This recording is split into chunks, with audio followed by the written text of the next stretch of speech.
ஒரு டாக்டர்ஸ் பாருங்க, அந்த ஹார்ட் பேஷன்ஸ் யாரையும் கொண்டு வராங்கன்னா 10-15 டாக்டர்ஸ் நர்ஸ் தான் ஓடுவாங்க. ஏன்?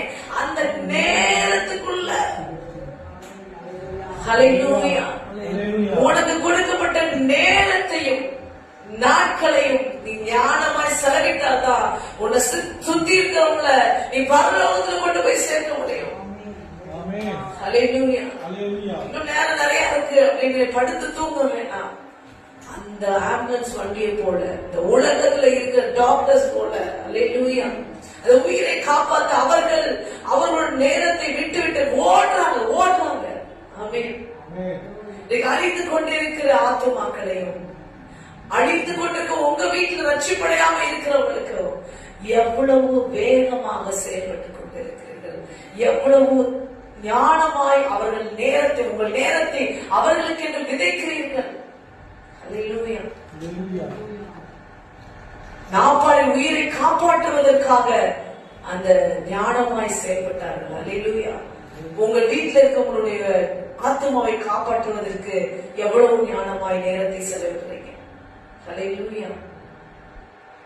உன் நேரத்தை ஞானமாய் செலவிட இந்த நாளில் தேவன் அழைக்கிறார். உலகம் முழுவதும் ஆதாயப்படுத்திக் கொண்டு அந்த ஜீவனை நஷ்டப்படுத்திக் கொள்ள லாபம் என்ன?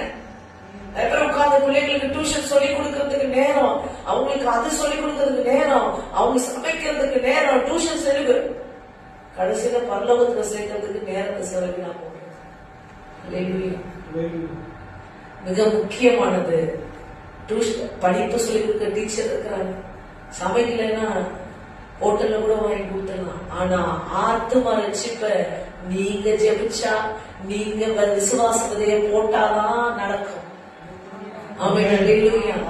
நீங்க விசுவாசத்தையே போடுவீங்கன்னு தான் உங்க கையில ஆண்டவர் கொடுத்திருக்காரு. ஹல்லேலூயா. நீங்க ஜெபிப்பீங்கன்னு தான் உங்க கையில கொடுத்திருக்காரு. அவர் நேரத்தை ஞானமாய் செலவிட்டு அநேக உயிர்கள் நரகத்தில் செல்லாமல் தடுத்து ரட்சிப்புக்காக துரிதப்படுங்கள். தீவிரமாய் செயல்படுங்கள்.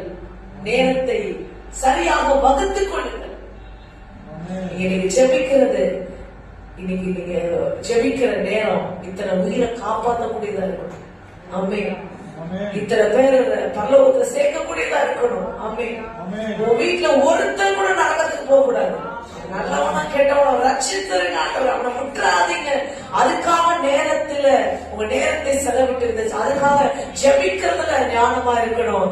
செயல்பாடு என்றால் அவர்களிடத்துல நற்கிரியைகளை செய்து